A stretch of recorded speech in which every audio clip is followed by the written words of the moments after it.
Un instante, una foto. Hemos venido aquí hoy a muchas cosas. Una época de cambios que devienen un cambio de época. A muchas cosas, a caminar, a marchar, a saltar, a cantar. Una frase, un sentimiento colectivo y las ganas de hablar de nosotros en nuestro idioma. Pero entre tantas cosas de las que hoy hemos venido a hacer aquí a Mar del Plata hoy, Nuestros problemas, nuestras soluciones, nuestra América adulta y soberana. y cada uno de nosotros trajo una pala. Un fantasma recorre Europa y el mundo entero. Una pala de enterrador. Un continente que expone a la faz del mundo entero sus conceptos, Una pala de enterrador. sus fines, sus aspiraciones. Y una frase que lo resume todo, Porque aquí en Mar del Plata gritada en el lugar indicado, está la tumba del Alca. en el momento exacto.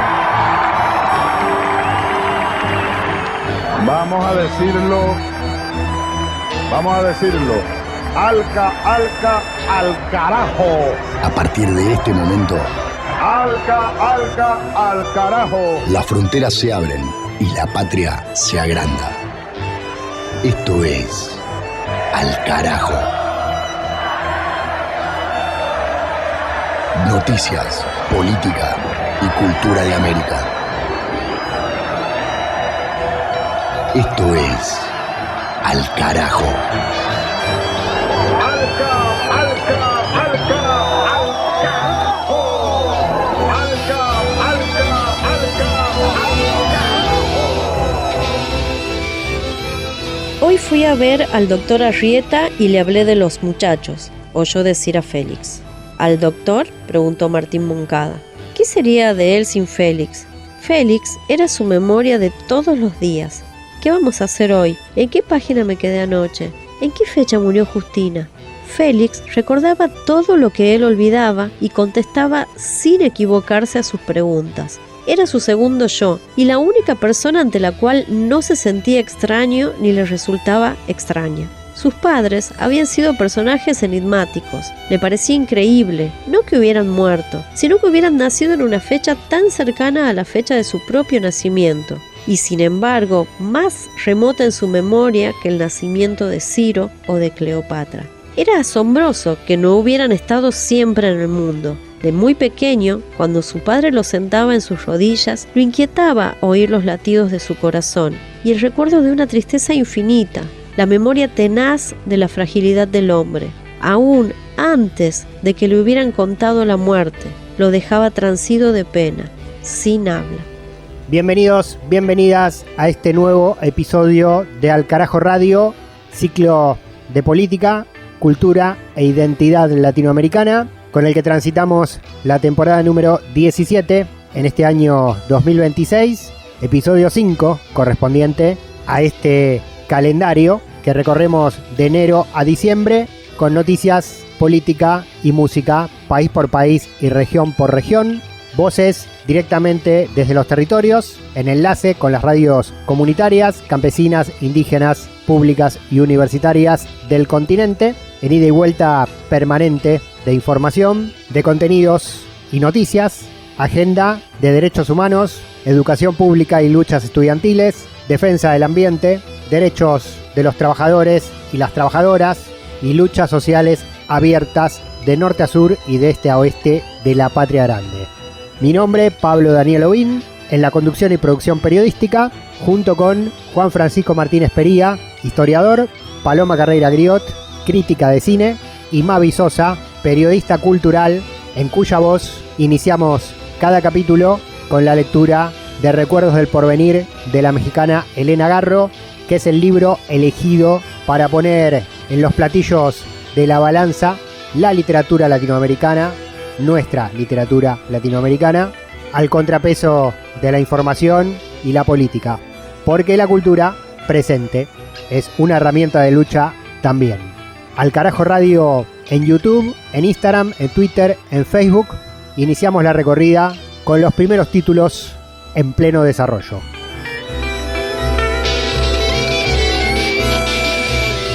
Del Atlántico a los Andes, del cerro a la cordillera. Al Carajo. Las noticias de América.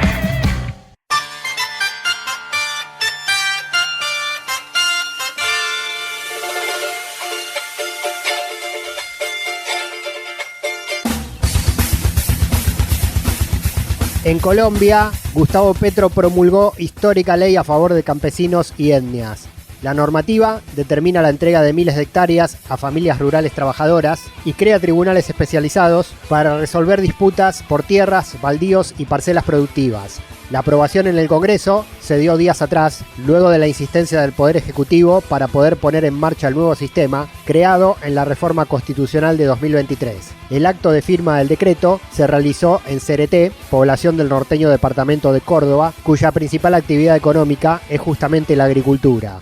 Allí mismo, el presidente Petro entregó 3.600 hectáreas de tierras a familias damnificadas por las recientes inundaciones y afirmó que esta ley de jurisdicción agraria es un punto de quiebre en la historia del país, ya que durante décadas el acceso a la tierra fue uno de los principales factores de desigualdad y una de las raíces del conflicto armado entre guerrillas, paramilitares de derecha y terratenientes.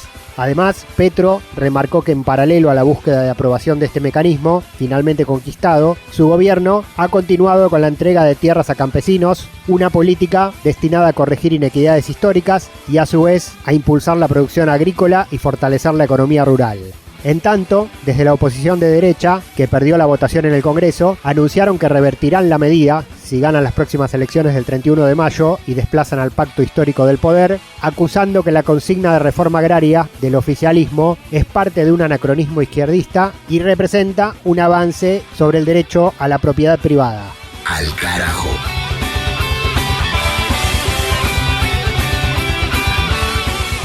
En Brasil, ministros de Lula dejan el gabinete para asumir candidaturas para las elecciones de octubre.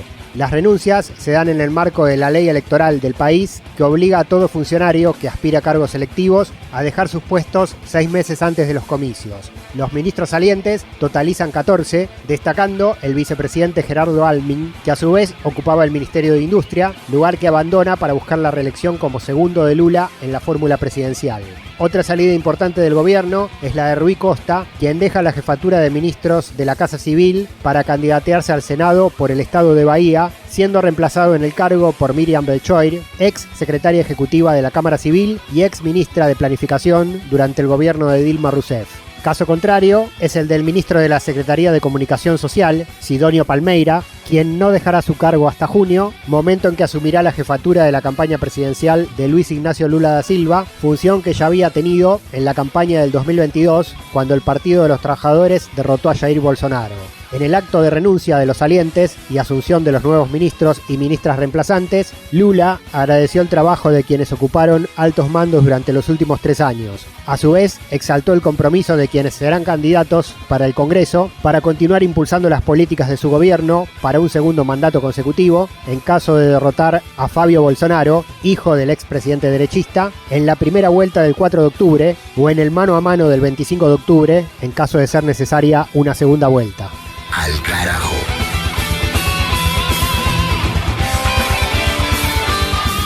En Ecuador, el partido de Correa impugna la modificación del calendario para los comicios provinciales dispuesto por el Consejo Nacional Electoral. El abogado del movimiento Revolución Ciudadana, Gabriel Rivera, presentó formalmente una demanda ante los tribunales para rechazar el adelantamiento de la votación para el 29 de noviembre de este año. El jurista sostuvo que la decisión del Pleno del CNE, que originalmente preveía las elecciones para febrero del 2027, carece de la motivación legal necesaria y vulnera principios constitucionales básicos. El argumento para la reprogramación es, según las autoridades, por el anuncio de la presencia de eventos climatológicos intensos asociados al fenómeno del Niño, previstos entre enero y marzo del año próximo, que podrían generar inundaciones y afectar a la población, la infraestructura, los recintos electorales y la red vial del país. Sin embargo, desde la oposición alegan que el adelantamiento, que señalan como manipulación, obedece a la urgencia del oficialismo por el desgaste y la crisis creciente que impacta en la intención de voto de las poblaciones y que se agrava mes a mes. En el proceso se elegirán prefectos o gobernadores en 23 provincias, alcaldes en 221 municipios y concejales urbanos, legisladores rurales, vocales de las juntas parroquiales rurales y nuevos miembros del Consejo de Participación Ciudadana y Control Social para el periodo 2027-2031.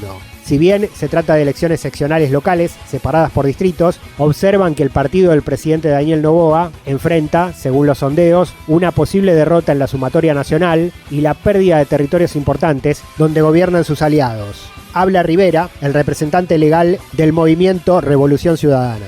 Acabo de ingresar una demanda subjetiva aquí al Tribunal Contencioso Electoral que impugna la resolución que anticipa el calendario electoral. Todas las resoluciones del Poder Público deben estar debidamente motivadas y esta no cumple con los estándares mínimos de motivación establecidas en los precedentes y en las sentencias de la Corte Constitucional, en la Constitución de la República y además en el Código de la Democracia. Solamente les invito que revisen lo que establece el artículo 98 del Código de la Democracia. Se dice que las elecciones se realizarán el 29 de noviembre de 2026 y que las candidaturas se podrán inscribir hasta el 17 de agosto de 2026. De manera que esto comprende 104 días, cuando este artículo 98 solamente da hasta 100 días. De manera que esa resolución no le cuadran los tiempos, no le cuadra la motivación, no le cuadra el artículo 82 de la Constitución de la República en lo que se refiere a la seguridad jurídica. De manera que es una irrita resolución que tiene que ser, si no revocada, tiene que ser declarada nula, de nulidad absoluta, por transgredir la normativa ecuatoriana, pero además por vulnerar gravemente los derechos de participación de los ecuatorianos y de las ecuatorianas. De norte a sur, de este a oeste. Al carajo. Un viaje por el continente.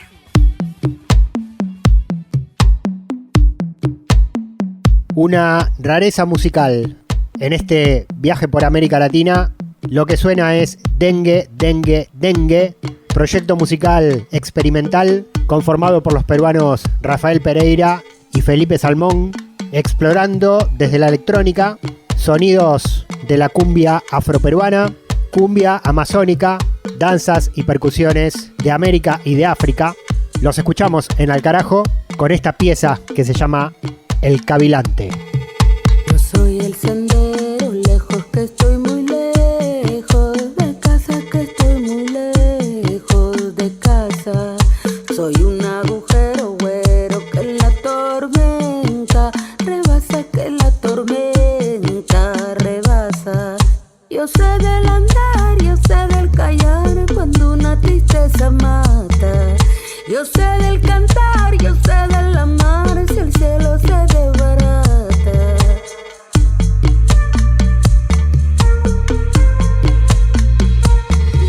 Yo soy el espejo añejo cuyo reflejo amenaza, que su reflejo amenaza.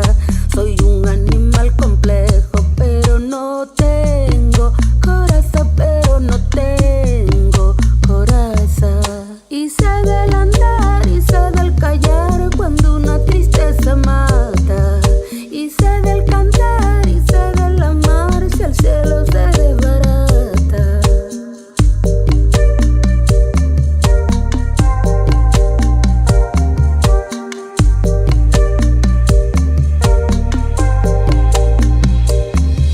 Yo soy el genial consejo que mi conciencia repasa, que mi inconsciencia retrasa. Soy un carcelero viejo y soy la presa que caza, yo soy la presa que él caza. Yo sé del andar, yo sé del callar cuando una tristeza mata. Yo sé del cantar, yo sé del amar si el cielo se desbarata. Yo soy el clamor parejo que ruge sordo en la plaza, que ruge sordo en la plaza. Y una palabra de fuego que la frontera traspasa, que la frontera traspasa.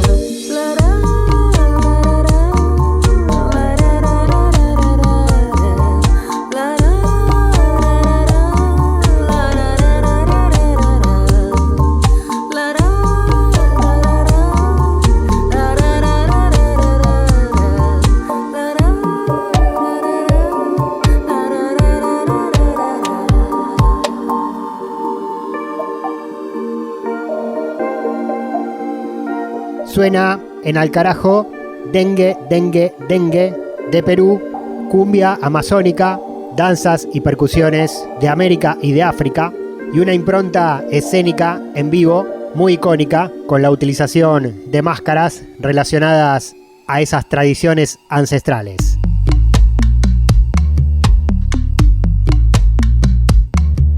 La canción se llama El Cavilante y cuenta en las voces con la cantante limeña Sara Van, invitada por los Dengue para navegar en sonidos afro-latinoamericanos, experimentales y explorativos. Recomendación a encontrarse con su material en las plataformas y en las redes sociales. Seguimos viajando por la patria grande en este Al Carajo Radio.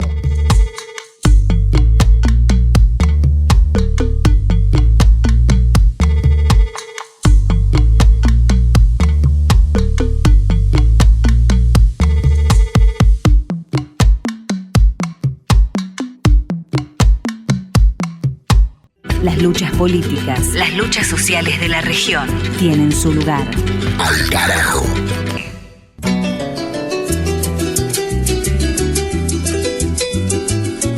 Francisco de Miranda, 28 de marzo de 1750, 14 de julio de 1816, político militar, diplomático, escritor, humanista e ideólogo de la independencia de Venezuela, pasado, presente y mirada de futuro a través de la historia, de la mano de Juan Francisco Martínez Pería, docente del Centro Cultural de la Cooperación de Buenos Aires, Argentina. Hola Juan, ¿cómo estás?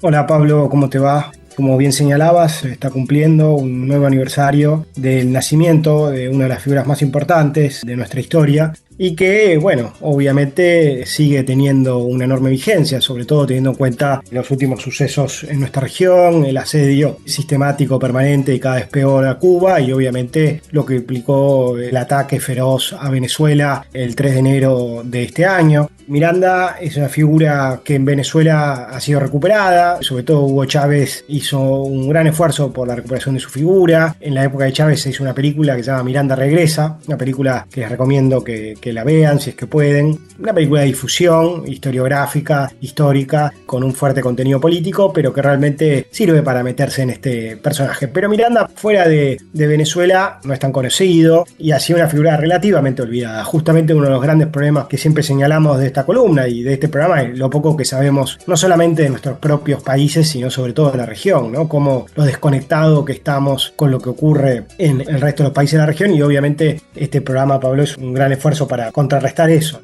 Usted lo ha dicho. Bueno, traemos de vuelta al campo de batalla entonces a este prócer. Bueno, Miranda, como te decía Pablo, nace en 1750 y es conocido por ser el precursor. ¿El precursor de qué? De dos cosas fundamentales. Por un lado, la idea de independencia o la propuesta de independencia. Obviamente que antes de Miranda hubo movilizaciones políticas, sobre todo diría de pueblos originarios, pueblos afrodescendientes y algunos movimientos criollos anticoloniales, pero sobre todo lo que tenemos son movimientos más bien indígenas afrodescendientes que buscan romper con el orden colonial o romper sobre todo con los aspectos más oprobiosos del racismo, de la esclavitud y el colonialismo. Pienso obviamente en las resistencias iniciales de Hatuey, Ana Canaona, de distintos líderes indígenas, Enriquillo. Pienso por supuesto en el cimarronaje en todos lados, el Palenque San Basilio, el Quilombo Palmares, que más de una vez hemos hablado en este programa, pero fundamentalmente Miranda va a ser, digamos, un proyecto, si se quiere, criollo mestizo, ¿no? Claramente buscando la independencia. Y la otra idea también pionera que Miranda va a postular es la idea de unidad de la región. Miranda fue, por un lado, un militar, un político y también podríamos pensarlo como una figura intelectual. Sus obras completas incluyen más de 20 tomos. Escribió muchísimo y escribió todo tipo de textos, ensayos, proclamas,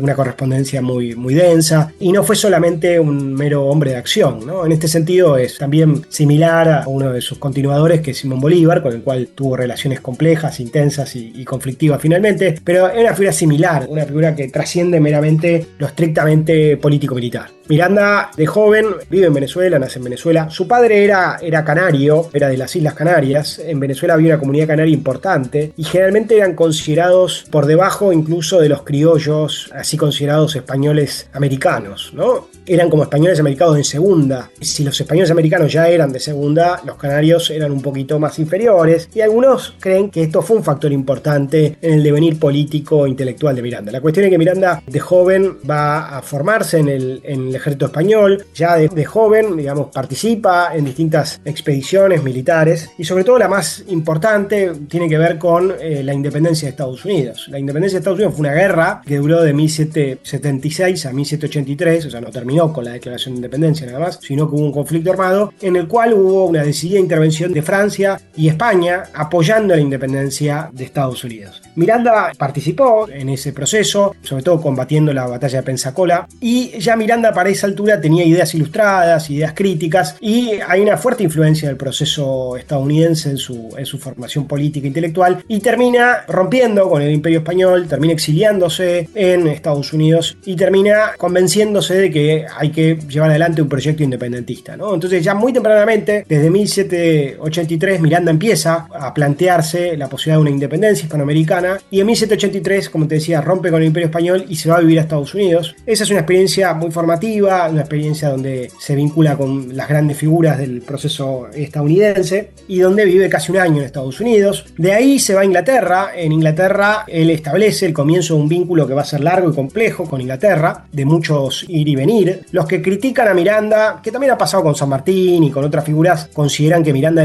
fue un agente británico. Es cierto que Miranda tuvo vínculos con Inglaterra, es cierto que trabajó con Inglaterra, pero también hay que entender el contexto, que es decir, Inglaterra no era todavía el imperio gigantesco que va a ser después, y además, bueno, era el enemigo principal de su enemigo. Entonces, digo, bueno, trabajó con Inglaterra, pero hay que no tener una mirada tan anacrónica, ¿no? Hay que entender un poco esta situación en contexto. La cuestión es que Miranda va a Inglaterra, realmente ahí le hacen un vamos y venimos, hay un ida y vuelta permanente hasta que finalmente Miranda se harta de esa situación ambigua y decide emprender un recorrido por Europa que lo termina llevando a Rusia, donde tiene un vínculo con Catalina la Grande, la cual se entusiasma con el proyecto de Miranda, pero obviamente estando tan lejos y debido a las lógicas geopolíticas no puede realmente colaborar, así que Miranda termina yéndose a Francia, en el medio de la Revolución Francesa. Miranda es una figura única, la única figura del mundo que participó de la independencia de Estados Unidos, de la Revolución Francesa, y a la misma vez tuvo un rol destacado en el proceso de independencia hispanoamericano. No solo como una figura precursora, sino también con un rol concreto, estricto, real, en el proceso particularmente de Venezuela. Cuestión es que Miranda participa de la Revolución Francesa con un cargo militar importante, vinculado sobre todo con el sector de los girondinos, que eran más moderados. Cuando llegan los jacobinos al poder, Miranda cae en desgracia, estuvo preso, casi le cortan la cabeza, zafó por muy poco, y eso lo vuelve a llevar a Inglaterra. Y ahí empieza un nuevo exilio en Inglaterra que dura bastante, dura casi 9 años más o menos, tal vez un poco más, donde se vincula con mucha gente, donde crea una logia, conocida como la Gran Reunión Americana, donde promueve el proyecto independentista, también con vínculos con distintos procesos en América, y donde finalmente, harto ya de que Inglaterra le haga este histeriqueo permanente, decide ir él solo, por su cuenta, a América a llevar adelante la independencia, en una gran patriada, diríamos, ¿no? Esto lo lleva a Estados Unidos. En Estados Unidos se vincula con Jefferson, que era el presidente en ese momento. Jefferson era el presidente, el secretario de Estado era Madison, James Madison. No le dan mucha bola, lo dejan bastante pagando, pero él, que estaba evidentemente bastante loco, en un buen sentido, decide llevar adelante una expedición por su cuenta, junta ahí un grupo pequeño de gente, que no llegaron a ser más de 60, y con unos capitanes estadounidenses termina llevando adelante una expedición en 1805-1806, que, algo acá muy interesante, hace una parada en Haití. Hay algo clave acá, Pablo. Miranda era un revolucionario, pero había sufrido en carne propia la lógica más radical de la Revolución Francesa y había quedado decepcionado con esa excesiva radicalidad de la Revolución Francesa. Y además Miranda era blanco, digamos, no era un blanco racista así furibundo, incluso podríamos decir, si quiere, que no era racista, pero era blanco y tenía una imagen muy negativa de la Revolución haitiana, algo muy común en muchas figuras. Miranda, para esa altura, se va convenciendo que el mejor modelo para llevar adelante la revolución es el modelo estadounidense, o sea, una revolución, si se quiere, más moderada. Y cuando está haciendo su expedición, hace una parada en Haití de casi un mes. Esa parada en Haití no es algo que él deseaba, sino es algo que se da porque los capitanes de barco requieren un lugar donde parar, y Haití era un país independiente. Haití fue el primer país de América Latina en independizarse, el 1 de enero de 1804, fruto de una revolución gigantesca, la primera y única revolución de esclavizados y esclavizadas que triunfó en la historia de la humanidad. Y Miranda estuvo en la costa de Haití, en realidad, y bajó una sola vez a Haití. Y ahí hay una anécdota interesante, que es que que él se encuentra con el que era el intendente de la ciudad de Jacmel, y este muchacho le pregunta, che, ¿cómo pensás hacer la revolución? Y él dice, bueno, yo pienso hacer la revolución convocando un cabildo abierto, movilizando a los criollos, y con el apoyo de Estados Unidos e Inglaterra esto va a caminar, ¿no? Y esta figura política haitiana se ríe y le dice, no, estás muy equivocado, la única forma de hacer una revolución es cortando cabezas y prendiendo fuego todo. Cuestión es que Miranda de ahí sale para Venezuela, pero en gran medida porque había estado en Haití, la élite caraqueña y la élite venezolana no quiere saber nada con Miranda, y Miranda termina fracasando en ese proyecto emancipatorio y termina volviendo a Inglaterra, desde donde va a organizar esta logia que te comentaba, la Gran Logia Americana, y además va a publicar un periódico que se llamaba El Colombiano. Recordemos que Miranda promovía un nuevo nombre para la región, que era Continente Colombiano o Colombeia o Colombia, y cuando estalla finalmente la revolución en 1810 y ocurre algo bastante parecido a lo que Miranda había prefigurado, que era esta idea de cabildos abiertos, milicias, movilización de criollos, Miranda se entusiasma muchísimo y Miranda termina regresando a Venezuela de la mano de Simón Bolívar, ¿no? Por eso la película de Chávez se llama Miranda regresa, porque la película de Chávez apunta a dos cosas, o la película que Chávez promovió, digamos, apunta a dos cosas. Una, la idea del regreso efectivo de Miranda a fines de 1810, y otra que es el retorno a Miranda en el presente. Gracias a Miranda y a Simón Bolívar y a otros patriotas que conformaron un grupo que se llamó la Sociedad Patriótica, Venezuela fue el primer país hispanoamericano en declarar su independencia el 5 de julio de 1811, y Miranda jugó un rol destacado como diputado en el Congreso que declaró la independencia, pero lamentablemente eso terminó bastante mal. Hubo una guerra civil muy intensa y Miranda terminó siendo el generalísimo de la República. Necesitaban a alguien con experiencia político-militar, Miranda la tenía de sobra. Vos fijate la parábola, ¿no, Pablo? Impresionante, en una época que no había ni aspirina, ¿no? Como de 1750 a este momento Miranda participó de la independencia de Estados Unidos, de la Revolución Francesa, dio vuelta a medio mundo y se levantó además de grandes fracasos como esa expedición que te decía antes, y terminó en ese momento siendo el líder de la independencia de Venezuela. O sea, su sueño parecía cumplirse. Sin embargo, la guerra civil y la guerra por la independencia termina en un primer fracaso, lo que se conoce como la caída de la Primera República, y lamentablemente ahí hay un desencuentro trágico entre dos figuras pioneras y dos figuras fundadoras de nuestros países, que es entre Bolívar y Miranda. Bolívar, que era un segundo de Miranda, por decirlo de una manera, no era el líder en ese momento. Bolívar siente que Miranda termina en 1812 firmando una paz, siente que esa paz es una traición, y junto con otros compañeros termina entregando a Miranda. Y Miranda, que había girado por todos lados, que había luchado permanentemente, lamentablemente termina preso, primero en Puerto Rico y después en Cádiz, donde muere, como decíamos al principio, el 14 de julio de 1816, y además es enterrado en una fosa común, con lo cual sus restos nunca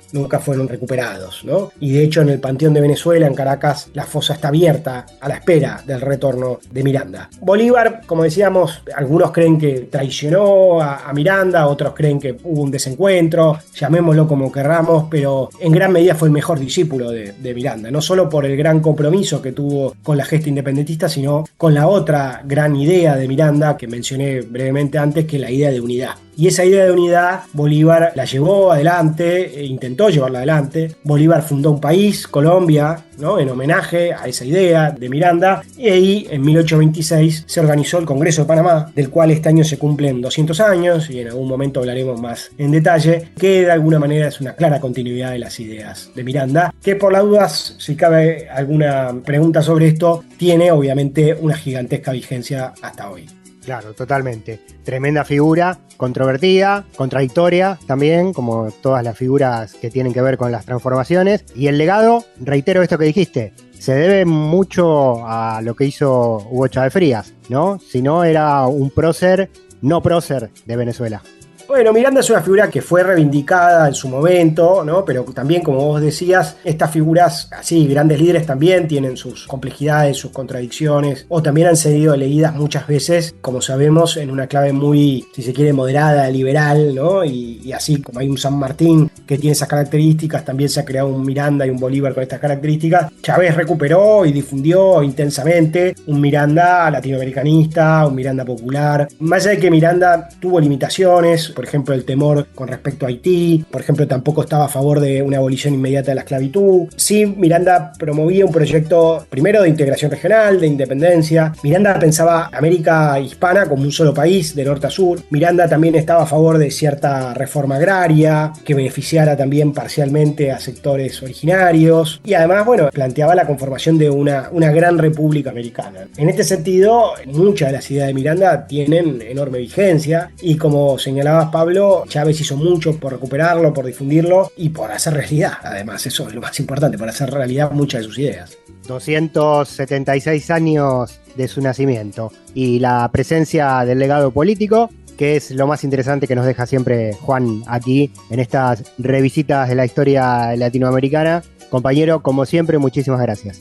Muchas gracias, Pablo. Dejamos, además de la recomendación de la película, invitar a la audiencia a leer al propio Miranda. Miranda, como te decía antes, escribió mucho y no solamente fue un hombre de acción, sino alguien que fue teorizando sobre el proceso y qué había que hacer. Hay una compilación breve de sus textos que se llama Miranda, Palabras Esenciales, publicada en la época de Chávez. Hay un libro excelente de una compañera venezolana que fue ministra de Cultura en la época de Chávez, que se llama Carmen Borges, que tuvo además diferentes roles, que se llama Francisco de Miranda, precursor de la independencia hispanoamericana. Otro libro de Estela Fernández Nadal, una investigadora de CONICET, amiga, se llama Francisco de Miranda, Revolución y Utopía. Son algunos de los textos por los cuales se le puede entrar a esta fantástica figura, que te agradezco, Pablo, la posibilidad de difundirla.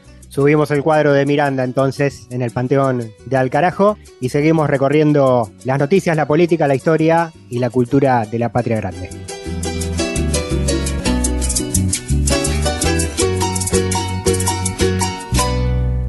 Elena Garro, Los recuerdos del porvenir. El libro de cabecera de Alcarajo 2026. Pasaje número 14. A Isabel le disgustaba que establecieran diferencias entre ella y sus hermanos. Le humillaba la idea de que el único futuro para las mujeres fuera el matrimonio. Hablar de matrimonio como de una solución la dejaba reducida a una mercancía a la que había que dar salida a cualquier precio.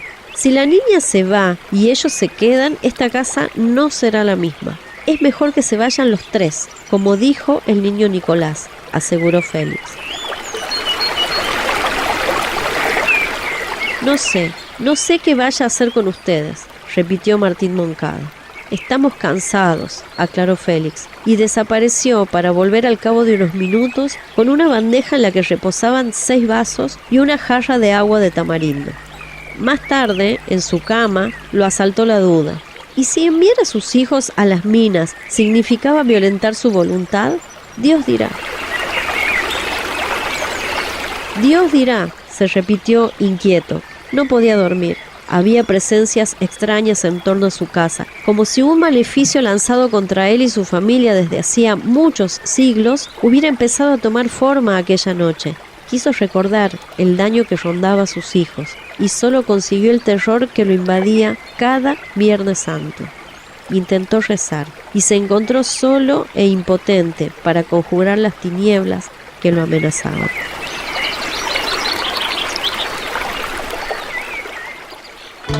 Al carajo. Al carajo. Identidad, música y cultura de América Rebelde. Momento para el cine. Ahora seguimos trayendo las películas de todos los puntos cardinales y culturales del continente. En este caso, una producción que representa ante el mundo a toda la región y puntualmente a Chile, que es el país de origen. Se llama El lugar de la otra, de Maite Alberdi, largometraje que fue seleccionado por la Academia Chilena para representar al país en los premios Oscar y en los premios Goya del año 2025. Paloma Carreira Griot y la invitación a ver desde el lenguaje radiofónico. Hola Palis. Hola Pablo, hola a todas las audiencias de Al Carajo en todo el continente. En esta ficción, este drama policial del 2024, dirigido por Maite Alberdi, nos vamos a encontrar con una reinterpretación de la historia que se cuenta en el libro Las homicidas del 2019 de Alia Trabuco Serán, que a su vez, esta historia está basada en la historia real de María Carolina Gui. Señorita Cristina Silva Jiménez, ¿usted admite que llevaba consigo una CN Baby con la intención de matar a su novio? Nos vas a encontrar con un Chile en 1955, cuando esta escritora, María Carolina Gil, asesina a su amante de un disparo en el comedor del Hotel Crillon. Yo voy. ¿Qué perfume está usando usted? Isabel. Cuando este caso llega al juez, vamos a ver en esta película, que en su trabajo, su secretaria, Mercedes Arévalo, empieza a ser cautivada no solo por la historia y por lo que pasó, sino por la mismísima escritora María Carolina Gil. No te vale. Juro que casi me da pena. Primero se vuelve loca, mata a su amante. No me parece que sea loca, pero que se hace. A esta mujer, a Mercedes, le solicitan visitar el departamento de la escritora para buscarle algunas pertenencias y ahí, al entrar, empieza su curiosidad, empieza a ver de a poco cuál es su historia, a imaginarse un montón de cosas e inclusive un poco a querer tener el lugar de esta otra mujer. Comienza a cuestionarse Mercedes, esta secretaria, su propia vida, su identidad e incluso también el rol de la mujer en la sociedad por todo lo que se va enterando y por todo lo que va viendo de esta escritora. Permito. Ayúdame a ayudarla. Entiendo que las llaves de su departamento están en la custodia del juzgado. Mercedes va a encontrar en esta otra vida, la de la escritora, un escape de su propia vida cotidiana e incluso de su casa, y va a empezar un poco a envidiar la libertad con la que vivía la escritora. Estás ocupando el lugar de otra persona. El lugar de la otra es esta ficción, pero basado en una historia real, la de María Carolina Gil. Es una película chilena de la directora Maite Alberdi y la pueden encontrar en las diferentes plataformas. Ni tratados de libre expoliación, ni tratados como incapaces. Al carajo. Noticias ambientales del continente. Ahora, mientras en Brasil, Flavio Bolsonaro, candidato de la derecha para las elecciones presidenciales, ofrece las tierras raras de su país a la explotación norteamericana en un alineamiento geopolítico directo con Donald Trump, y mientras Javier Milei en la República Argentina avanza con su reforma de la ley de glaciares para habilitar la actividad en zonas que hasta ahora están protegidas, y mientras el jefe de estos y otros líderes derechistas de la región y del mundo, el jefe es Donald Trump, el presidente norteamericano, niega el cambio climático, se retira de las políticas de prevención y de mitigación de los efectos del extractivismo y la contaminación, las voces alternativas intentan hacerse oír. En América Latina, organizaciones y especialistas dan esta alerta sobre los retrocesos en lo que llaman democracia ambiental, en el contexto de debilitamiento institucional, el aumento de agresiones contra personas defensoras de la tierra y del ambiente, el avance de la crisis climática, el corrimiento de la frontera agroindustrial y extractivista, la pérdida de diversidad y otros impactos. En Costa Rica se llevó a cabo una reunión, un encuentro regional sobre educación ambiental y el Acuerdo de Escazú para plantear todos estos reclamos y estas problemáticas a nivel continental. Compartimos informe de la periodista Dana Betsy Batista Guevara, comunicadora de Radio Temblor de Panamá. La ciudad de Heredia, Costa Rica, fue sede de un encuentro regional sobre educación ambiental y el Acuerdo de Escazú, donde especialistas y organizaciones analizaron los principales desafíos de la democracia ambiental en la región. Desde el encuentro se evidenció que aunque existen avances, también hay retrocesos importantes, especialmente por el debilitamiento de las instituciones democráticas, lo que impacta directamente en la protección del ambiente y los derechos humanos. Se alertó además sobre la llamada triple crisis planetaria, el cambio climático, la pérdida de biodiversidad y la contaminación, agravadas por conflictos globales y modelos extractivos que profundizan las desigualdades. Otro punto crítico fue deterioro del espacio cívico, con un aumento de ataques a periodistas, defensores ambientales y líderes sociales, lo que refuerza la urgencia de garantizar participación ciudadana segura. Escuchemos declaraciones de Milena Umaña, integrante del colectivo Voces Ecológicas COVEC. Del 16 al 20 de marzo de 2026, la ciudad de Heredia, en Costa Rica, fue sede del Encuentro Regional de Intercambio de Experiencias sobre Educación Ambiental y el Acuerdo de Escazú, un espacio clave para reflexionar sobre los retos actuales de la democracia ambiental en América Latina y el Caribe. Uno de los ejes centrales del encuentro fue el análisis del estado de la democracia ambiental en la región. Las discusiones evidenciaron tanto avances como retrocesos en los países participantes, destacando cómo el deterioro democrático impacta directamente en la protección del medio ambiente. En este contexto, se subrayó que los conflictos geopolíticos internacionales afectan la cooperación ambiental global, debilitando acuerdos climáticos y dificultando acciones conjuntas frente a la crisis ecológica. Desde una perspectiva internacional, se resaltó una advertencia contundente. La triple crisis planetaria, cambio climático, pérdida de biodiversidad y contaminación representan la mayor amenaza para la humanidad, poniendo en riesgo la supervivencia de las generaciones presentes y futuras. Asimismo, se identificaron oportunidades clave para fortalecer la acción regional, como la articulación entre países, el impulso de redes de personas defensoras ambientales y el creciente interés ciudadano en temas energéticos y sostenibilidad. En cuanto al Acuerdo de Escazú, se reconocieron avances en acceso a la información, pero se destacó que el acceso a la justicia sigue siendo uno de los mayores retos. El encuentro dejó claro que no hay justicia ambiental sin derechos humanos y que fortalecer la educación ambiental y el Acuerdo de Escazú es clave para construir sociedades más justas y sostenibles. Desde Panamá, soy Dania Betsy Batista Guevara, Radio Temblor Internacional. Al carajo. Una mirada al sur desde el sur.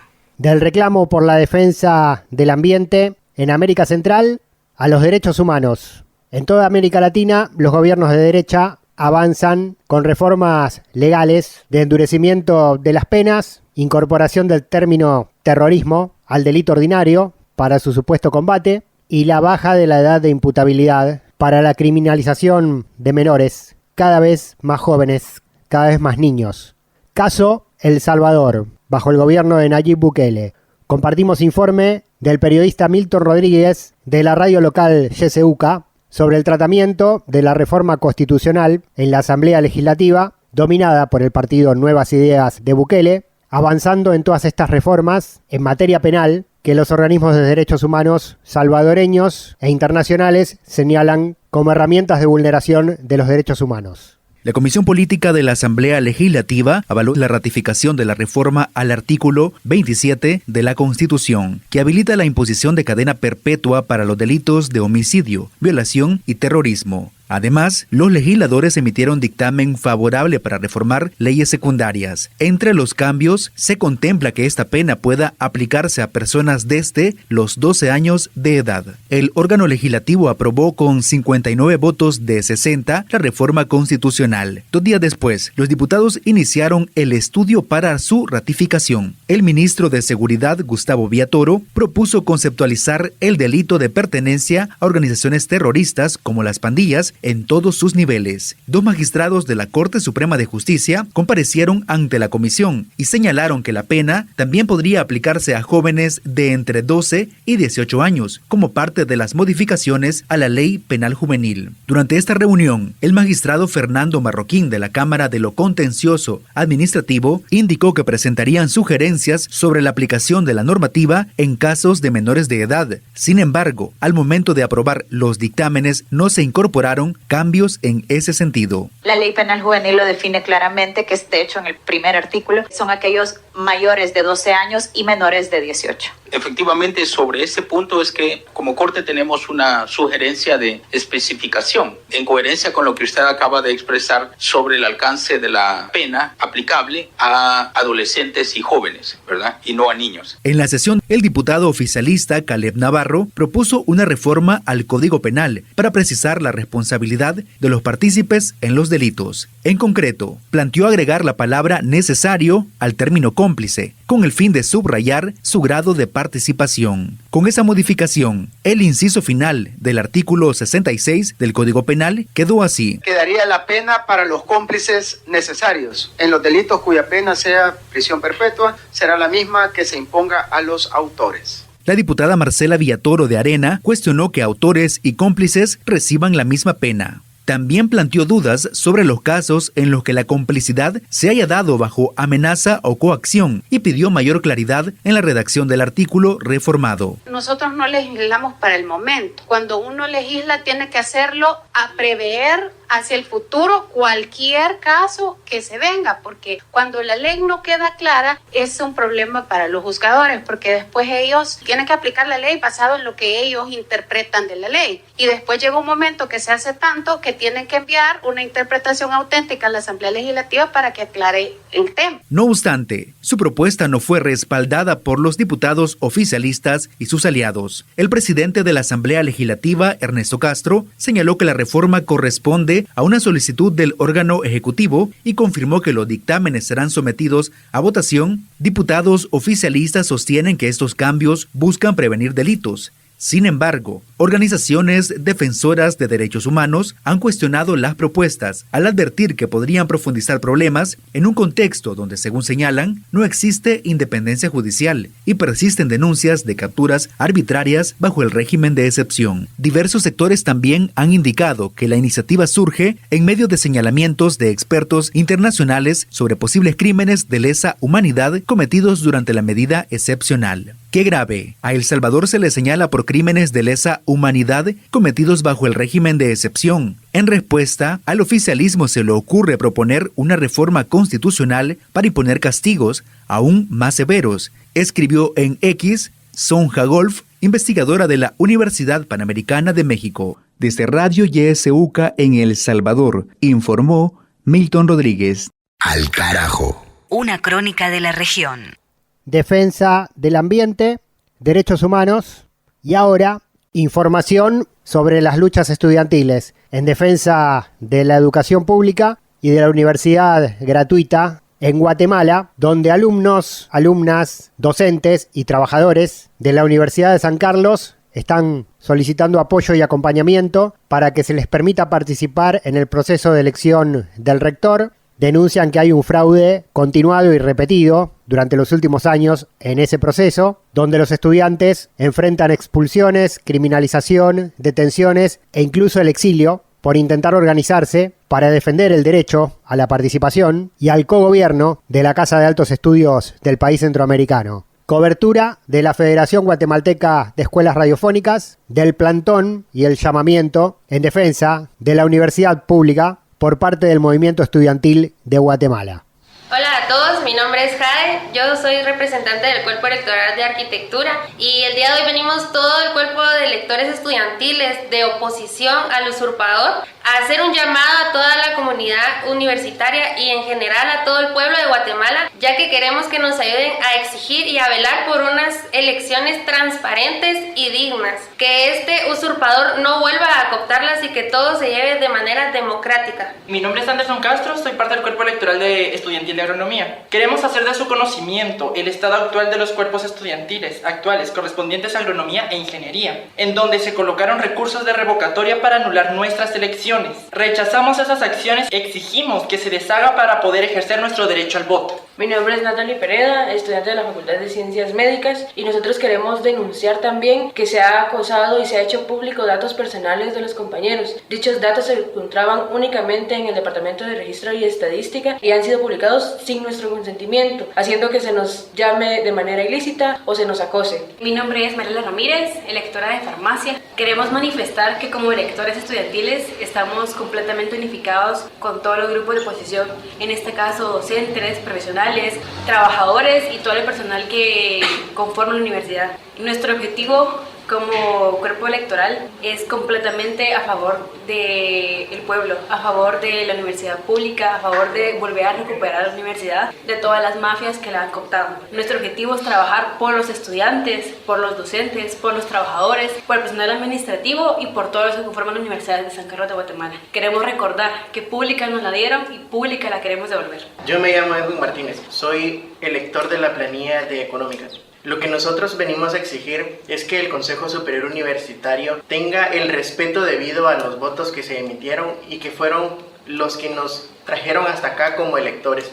También queremos hacer de su conocimiento que, buscando las medidas legales, interpusimos un amparo ante la Corte de Constitucionalidad para que se nos acredite a todos los cuerpos electorales para que podamos ejercer nuestro voto para elegir al rector de la Universidad de San Carlos de Guatemala. ¿Qué exigencias tienen ante el Ministerio Público, ante la Corte de Constitucionalidad? Nosotros hemos presentado como bloque estudiantil un amparo el día de ayer ante la Corte de Constitucionalidad para que se nos acredite, para que al final sí se respete el derecho que tenemos de ir a votar, y se van a presentar otros 2 amparos que igual uno es de acreditación pero ante las salas y el otro es para que aunque no se nos acredite se nos dé la entrada al Hotel Santo Domingo, porque sabemos que hace 4 años igual habían cuerpos electorales que sí fueron acreditados y que igual no se les dio entrada. Entonces esas son las situaciones legales que hemos establecido. ¿Algún mensaje que quieran dar a los medios de comunicación, a representantes de derechos humanos, organizaciones sociales, sociedad civil? Consideramos que la Universidad de San Carlos de Guatemala es de todos y es por eso que les pedimos su apoyo y que nos acuerden. Nosotros estamos siendo responsables al acudir a ejercer nuestro voto, al exigir que se nos reconozca como representantes estudiantiles, y es por eso que los invitamos a apoyarnos y acompañarnos. Creemos que la presencia del pueblo de Guatemala va a ser vital para este proceso. Además, hacemos una atenta invitación a la comunidad universitaria, al pueblo de Guatemala, a acompañarnos frente al Palacio Nacional por la resistencia universitaria. Esto frente al paso de Jesús Nazareno de la Merced, el patrón jurado. El voto estudiantil no se negocia, no más fraude en los SAT. Universidad pública, libre y digna. Pública nos entregaron y pública la devolveremos. ¡Que viva los SAT! ¡Que viva! De norte a sur, de este a oeste. Al carajo. Un viaje por el continente. Elena Garro, escritora mexicana. Los recuerdos del porvenir. Recuerdo la partida de Juan y Nicolás para las minas de Tetela. Un mes entero duraron los preparativos. Blandina, la costurera, llegó una mañana provista de sus lentes y su cesto de costura. No me gustan las paredes, necesito ver hojas para recordar el corte, aseguró con gravedad y se rehusó a entrar. Félix y Rutilio sacaron la máquina Singer y la mesa de trabajo al comedor. ¿Aquí está bien, doña Blandina? La mañana pasó sin que Blandina encontrara el lugar apropiado para su trabajo. Al mediodía se sentó a la mesa meditando con gravedad sobre su problema. Comió sin ver lo que le servían, abstraída e inmóvil como un ídolo. Félix le cambiaba los platos. En aquellos días, Julia determinaba el destino de todos nosotros y la culpábamos de la menor de las desdichas. Ella parecía ignorarnos. Escondida en su belleza, Tetela estaba en la sierra a solo 4 horas a caballo de Ixtepec, y sin embargo, la distancia en el tiempo era enorme. Tetela pertenecía al pasado, estaba abandonada. Aquí se queda la clara, la entrañable transparencia de tu querida presencia, comandante Che Guevara. La voz literaria de Al Carajo, temporada número 17, Elena Garro, de México, con lectura de Mavi Sosa, capítulo tras capítulo, episodio tras episodio. Las voces informativas desde Panamá, vía Radio Temblor, el alerta por los retrocesos en la democracia ambiental ante el avance del extractivismo. Desde Guatemala, la lucha de los estudiantes y las estudiantes en defensa de la universidad pública fue vía FEGER, la Federación Guatemalteca de Escuelas Radiofónicas. Los derechos humanos desde El Salvador, leyes antiterrorismo y criminalización de la pobreza y la protesta bajo gobierno de Bukele. Informe desde Radio YSUCA, desde el país centroamericano, compartimos en este episodio. Para el cine estuvo Palis Carreira Griot, película chilena, representante de América Latina en festivales internacionales. El lugar de la otra fue la recomendada. En la historia de América Latina y del sur global estuvo Juan Francisco Martínez Pería, docente, historiador del Centro Cultural de la Cooperación de Buenos Aires, Argentina, y de la Educación Pública Latinoamericana. Y las noticias, país por país y región por región, de recorrida con las voces desde los territorios. Además, la música, la cultura y el pensamiento de la patria grande. Con la luz de tu sonrisa. Pablo Bin, mi nombre, conducción y producción periodística, cierre del capítulo 5 del 2026, temporada número 17. Esto fue Al Carajo Radio, en 50 emisoras de Argentina, de Chile, de Bolivia, de Uruguay y vía internet a través de nuestro canal de YouTube, Al Carajo Radio, a todo el continente y a todo el mundo. Será hasta nuestro próximo episodio. Nos seguimos encontrando. Muchas gracias. Alca, Alca, Alca.